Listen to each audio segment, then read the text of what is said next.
Matthew 4:19, and he saith unto them, Follow me, and I will make you fishers of men. So they're fishermen, and he's saying, I'll make you fishmen. Right? I think a lot of the language on the internet's actually based on this. Internet itself, inter means between, it's a prefix. So internet means between the net. Or if you're online, if you're on a fishing line, you're also caught. How do I get caught? I take the bait, I take the clickbait. And where did I get caught? On the mainstream. The mainstream, guys. The mainstream. And they straightaway left their nets and followed. Having been in Jesus' presence, I can understand that. If you just imagine for a second the power of God saying something for you to do, you'll do it instantly. It's total and absolute respect for the authority that is, and you'll do whatever. And they did that. They left their jobs. We see already that in even just one passage, Jesus isn't always gentle and meek. He can actually lose his temper and stuff as well. And he says some things that are very overlooked a lot. We need to get into who he was even more the first time round, because the second time round, he's going to be much more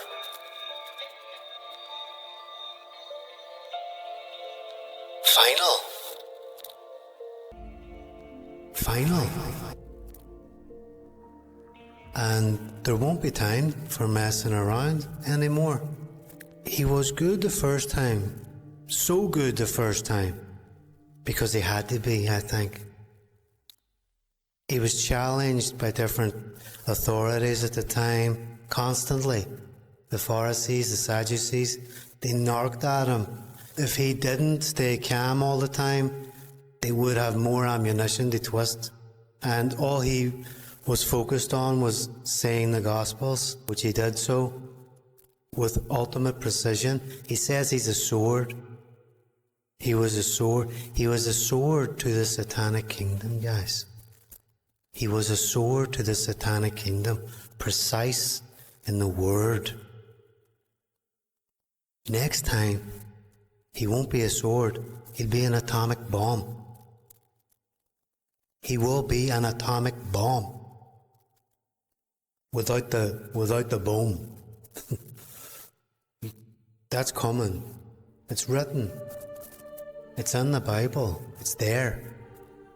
It's hidden in plain sight. Matthew 5:11. Blessed are ye when men shall revile you and persecute you, and shall say all manner of evil against you falsely for my sake, for his sake, for following him, for obeying him. All these persecutions and injustices are terrible, yes? Well, not quite. Through awareness of spiritual realities and the dynamics of life on earth, Jesus flips it and says, rejoice and be exceedingly glad, for great is your reward in heaven. While also here on earth, we avoid the pain of putting our ego first and enjoy the freedom that comes from that. But there is a great reward in heaven as well. Something to look forward to, right? Matthew 5:17. Think not that I come to destroy the law or the prophets. I am not come to destroy, but to fulfill. Jesus often makes statements of intent with no secrecy. It's all truth. There's nothing hidden with Jesus. Here he says he replaced the law and people are saved by grace and faith in him. This is good news. As it was written, believe. He radicalized the movement and some were not ready. Arguably some are still not ready. Little bit this, little bit that. There is no debate.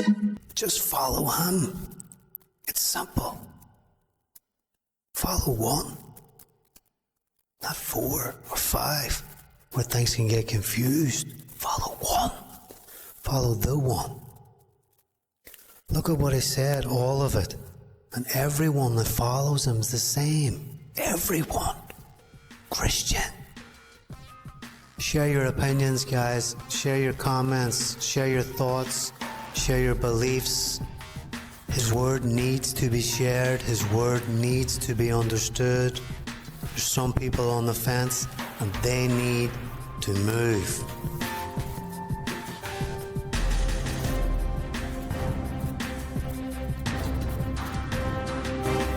Matthew 5:14.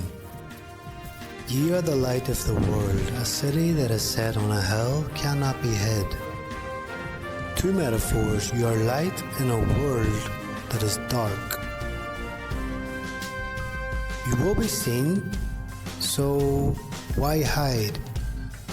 You are a city on a hill, maybe exposed, but cannot hide. The point is, let your light so shine before men that they may see your good works and glorify your Father which is in heaven.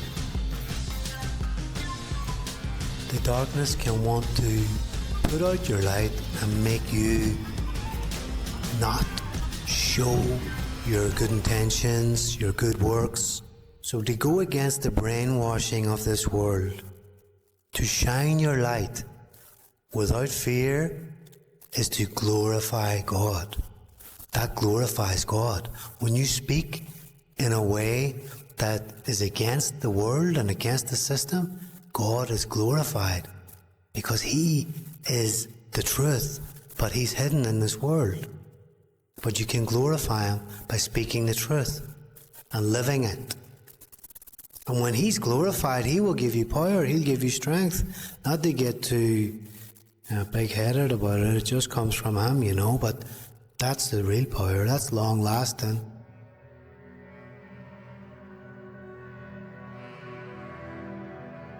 This one's about teaching, Matthew 5:19. Whoever therefore shall break one of these least commandments and shall teach men, he shall be the least in the kingdom of heaven. But whoever shall do and teach them, the same shall be called great in the kingdom of heaven. Jesus wants people to teach responsibly. Any doctrine that's of man may claim to be harmless and seem harmless enough on the surface, but they're not following Him, are they? They're not following Jesus, right? And that's the way, that's the way. But it says some of them still do make it to heaven. They'll just be the least, but some of them do make it to heaven. But back to teaching. Teaching is actually the best way to understand something, because you need to think about it 360 degrees, You need to think about it the whole way around. It takes a deeper study, to understand and then speak about it. It's a great way to learn something. Teaching anything Bible-based will be great for your soul. It's like this now, I feel energized speaking about this. I'm in a room by myself. I shouldn't be having so much fun, but I am. You know what I mean? I am. And that's because I'm doing this, because of the topic. The teaching's like being a parent, Anybody can be a parent, right? It's natural. It's in there. You might have your own style, you might have a different way of doing things to others. That's good. That brings it. Even if you're just teaching in the comments box, do that. 10 years ago, I didn't have much teaching experience at all. I had a handful of classes. I taught drama. That was safe for me. It was easy for me, kind of. And then I worked full time. I went to Asia. I worked in Asia for almost 8 years and progressed all the way through to university. It wasn't always easy, but God guides, and you'll learn along the way what you need to learn to get through that period. But the point I'm making is anybody can be a teacher. Anybody can do it. If you start slowly, do some small, I think it's always good. Start where you're very comfortable and then progress. onto something else. And if you can, teach about Christ. Matthew 5:27. Ye have heard that it was said by them of old time, Thou shalt not commit adultery.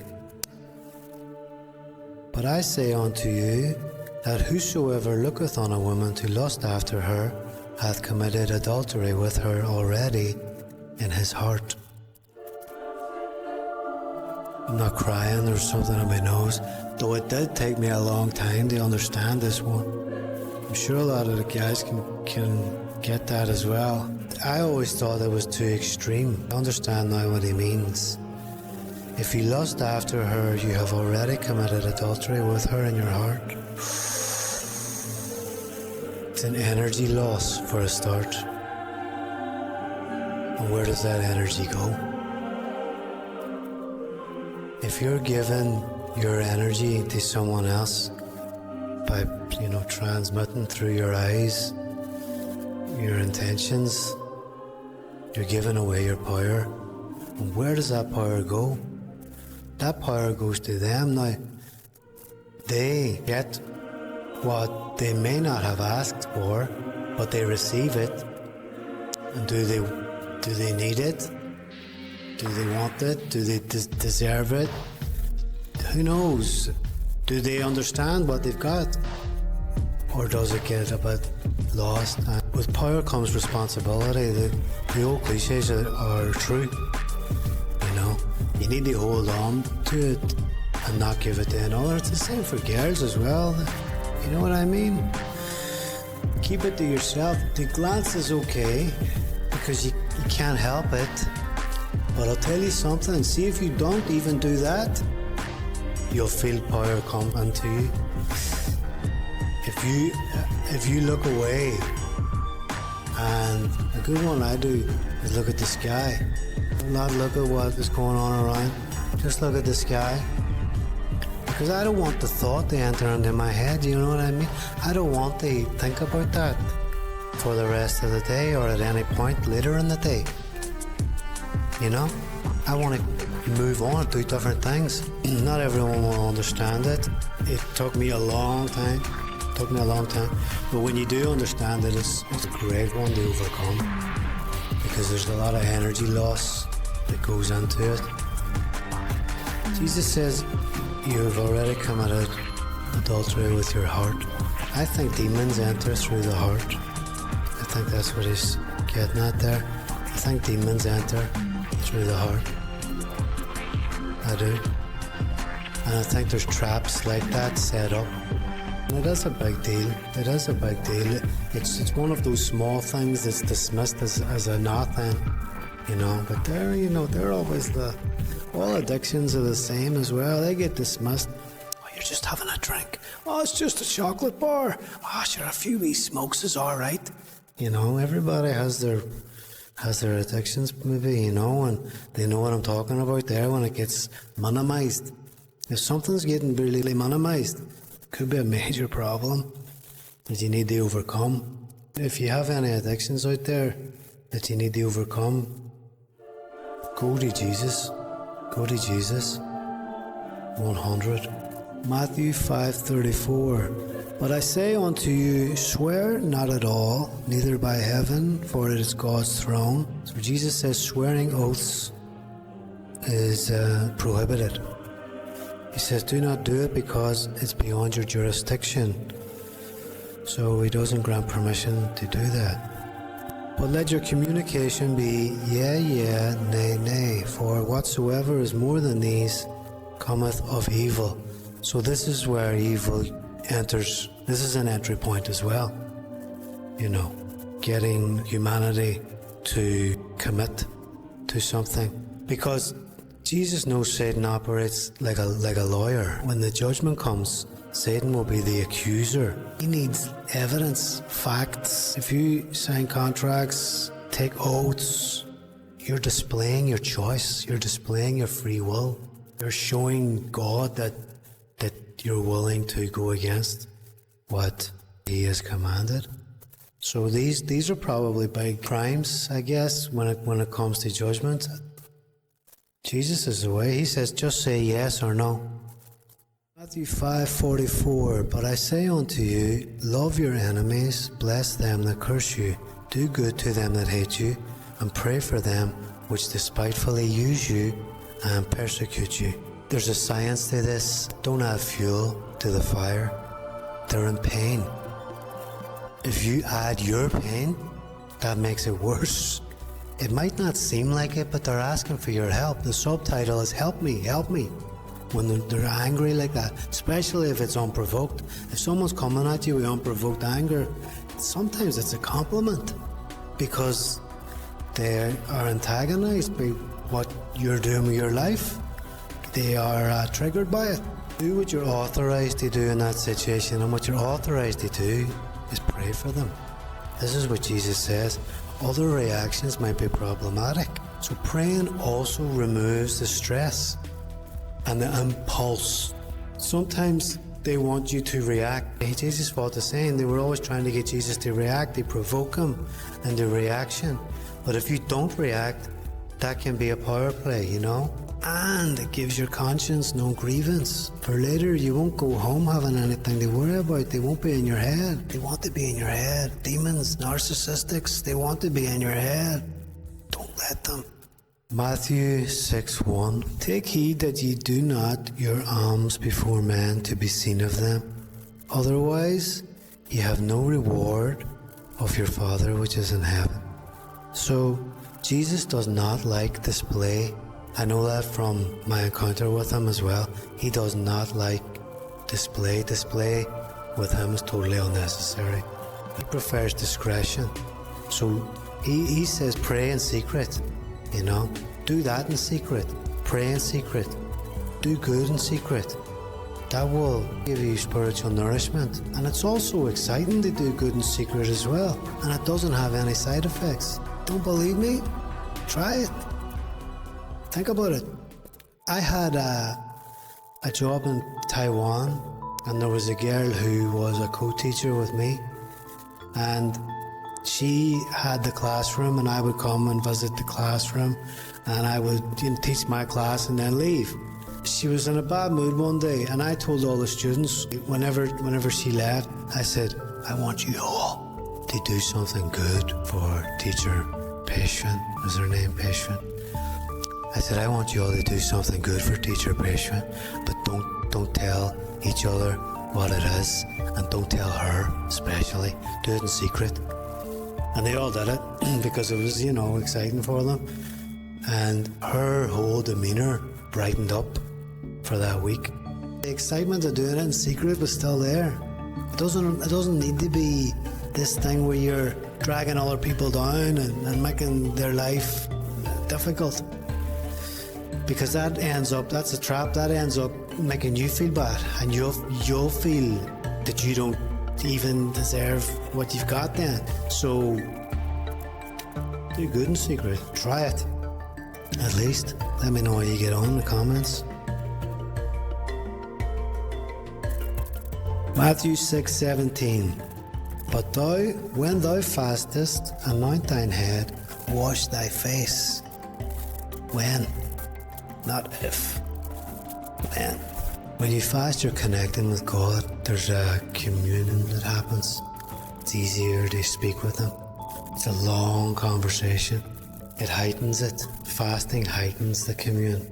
It makes it just the two of you. There's no one else. And Jesus is saying, don't do it in a way to display to other people what you're doing. They don't need to know.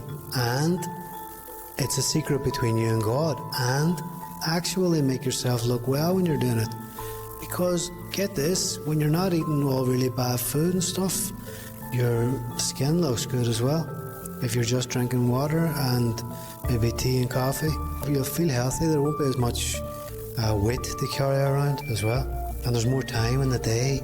You're not spending time cooking food or going to buy food or talking about going to buy food or buying food. You're just doing your thing, right? And when you're with God, there's a long conversation to be had sometimes. 6 hours. It does. Matthew 6:18. That thou appear not unto men to fast, but unto thy Father which is in secret. And thy Father which seeth in secret shall reward thee openly. Ever perfect, but a repentant work in progress, in need of God's nourishment, instruction, and repair. See, He designed you. The Father knows best. If a fridge was broken, You don't take it to a mechanic to get it fixed. You send it back to the manufacturer, right? You're a fridge. and maybe you're broken, So, we're not going to send you to the garage. for a mechanic to work on you, when he specializes in vehicles, we're going to send you back to the manufacturer. Who's your manufacturer? Who's your creator? Who's the one that made you? Who's the one that designed you? Go to God.